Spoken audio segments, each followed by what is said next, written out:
Здравейте, уважаеми зрители! Аз съм Кирил, а вие в момента гледате първото видео в моят YouTube канал.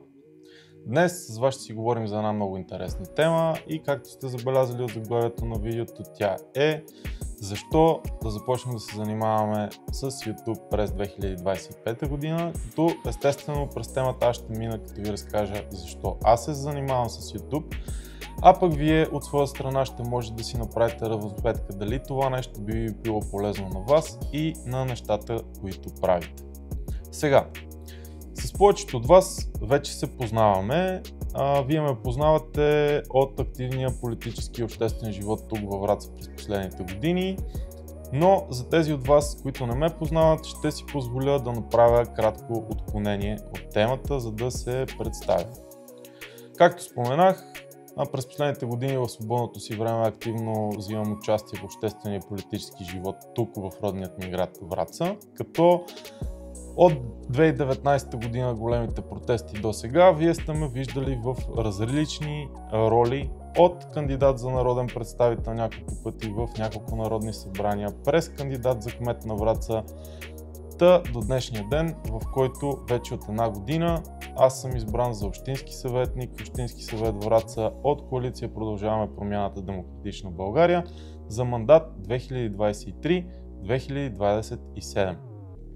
Естествено, като всички вас, аз също имам нормална професия. През последните години успешно се развивам в IT индустрията, като се занимавам предимно с поддържането на компютърни системи и технологии от разстояние и киберсигурност. Обичам спорта, високите технологии, харесвам хубавите исторически и автобиографични книги и съм голям фен на немското автомобилостроене. Но стига толкова за мен. Както казах, позволих си да направя това кратко прекъсване, само за да се представя пред хората, които все още не ме познават. Нека сега се върнем отново към главната тема, а тя е защо започвам да се занимавам с YouTube през 2025 година.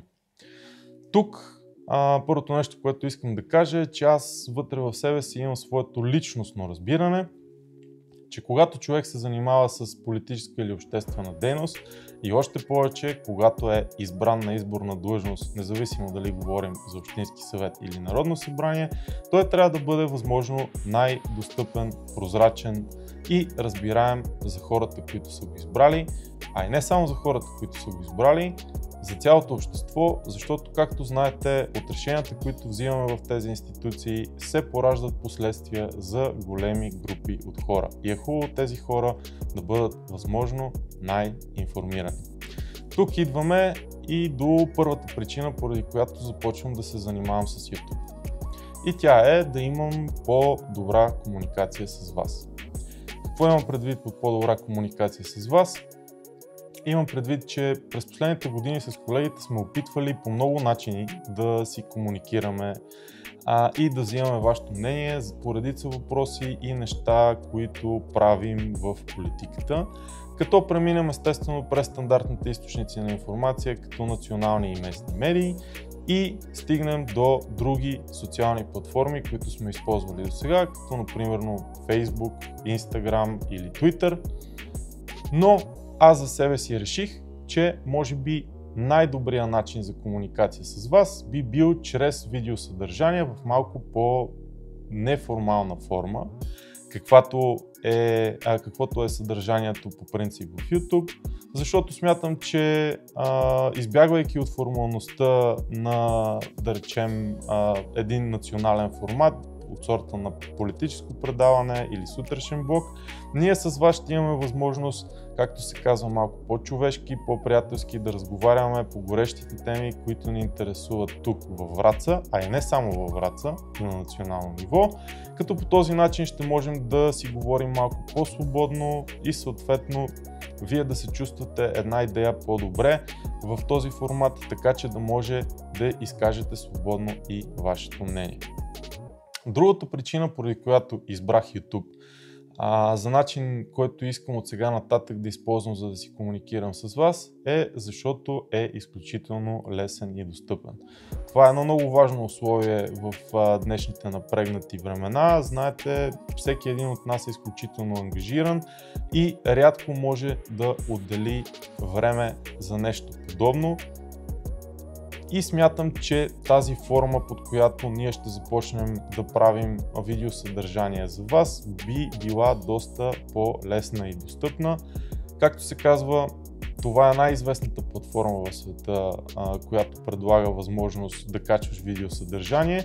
Тя е напълно безплатна, може да бъде достъпна от всеки, който има смартфон в джоба и някаква интернет връзка, което в тази графа според мен попадат може би 99,9% от хората в България, което мен всъщност лично много ме устройва, а и съм забелязал, че на повечето от вас този вариант ви харесва, защото може да гледате съдържанието в удобно за вас време. Третото нещо и най-важното може би, което искам да спомена тук е какво точно аз искам да постигна с присъствието си в YouTube.